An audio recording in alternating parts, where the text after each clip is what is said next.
They said she wasn't good enough for him. They said she would never make it without him.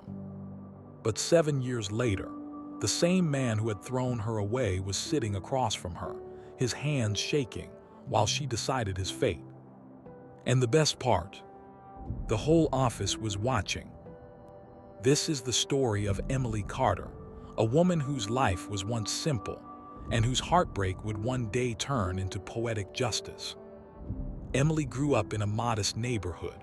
Her parents ran a small grocery store, and she learned the value of hard work early on. Friends describe her as warm, dependable, and full of dreams that, at the time, seemed bigger than her world. By her early 20s, she was in love with Jason Miller, her high school sweetheart. They had been inseparable since they were teenagers, the kind of couple everyone expected to get married. But love, as it turns out, doesn't always survive ambition. Before we continue, encourage this channel with a like and subscribe. It helps the channel grow and reach more audience. Thank you. Now back to the video. Jason got a job at a local tech startup. He was ambitious, hungry for more, and in his new world, he met Vanessa Sterling, the elegant, confident daughter of one of the wealthiest businessmen in the city. According to people close to them, Jason was quickly captivated by Vanessa's lifestyle.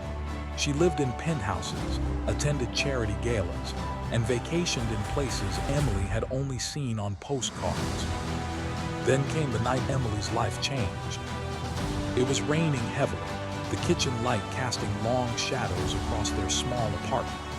Jason sat Emily down at the kitchen table and told her he needed someone who could help him grow. Everyone who heard this story later said they knew exactly what he meant. She wasn't wealthy enough, glamorous enough, simply not enough for him anymore. 3 weeks later, Jason was engaged to Vanessa. Emily was shattered. She had no savings, no safety net, and no plan. Friends remember her vanishing from social gatherings, too ashamed to face questions. But pain has a strange way of sharpening resolve. She packed her few belongings, left her hometown, and moved to the city. At first, she could only find work as an office assistant by day, delivering packages at night. Her tiny apartment was barely more than a room with a bed and a stove, but she told herself it was temporary. In between jobs, she enrolled in night classes for business administration. Some nights she fell asleep over her textbooks. Other nights she studied until dawn.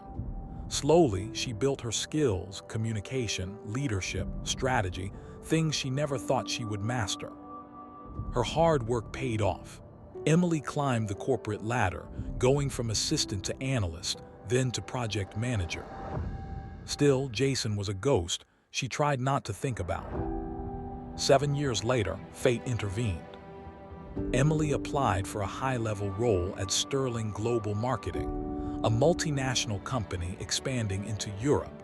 After grueling interviews, she was offered the position of regional director. Ironically, the company's chairman was none other than Vanessa's father. By now, Emily had transformed. She wore tailored suits, carried herself with quiet confidence, and her colleagues respected her without question. Then, while reviewing applications for a mid-level marketing role, Emily froze. The name on the resume was one she hadn't spoken in years, Jason Miller. From his file, she learned his marriage to Vanessa had ended in a messy divorce. He had lost his home, most of his savings, and was now looking for work, anywhere he could find it. Emily could have rejected him instantly, but she didn't. She approved the application. When Jason walked into the office for his first day, he didn't notice her right away. Witnesses say he was focused on meeting his new colleagues, but then his eyes landed on her and the color drained from his face. You're my boss," he reportedly stammered. "Welcome aboard, Jason," she said smoothly, shaking his hand like they were strangers. Over the next few weeks, Jason seemed restless. He lingered near her office, tried to start conversations, and even apologized for the past. He told her he had been young and stupid, and that he didn't know what he had. Emily listened politely but kept her distance. She wasn't there to mend the past. A month later, budget cuts hit the company. HR flagged several underperforming employees, and Jason's name was among them. Emily could have let HR handle it privately. Instead, she scheduled the termination meeting in the main conference room, the one with glass walls, visible to the entire floor. When Jason entered, he looked uneasy. Emily slid the termination letter across the table. "You're firing me?" he asked, voice tight. "Yes," she replied evenly. "Your performance hasn't met expectations." According to one person in the office, Jason's hands trembled. He muttered that she could have done this behind closed doors. Emily leaned forward slightly and said quietly, "7 years ago, you left me with nothing. Consider this closure." Jason left the building that day and never returned. Word spread that he had moved out of the city soon after. Those close to Emily say she didn't gloat, didn't brag, and didn't seek to humiliate him further.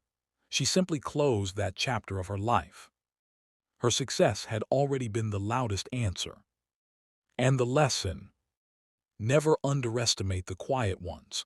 They may not fight back immediately, but when they rise higher than you could ever imagine.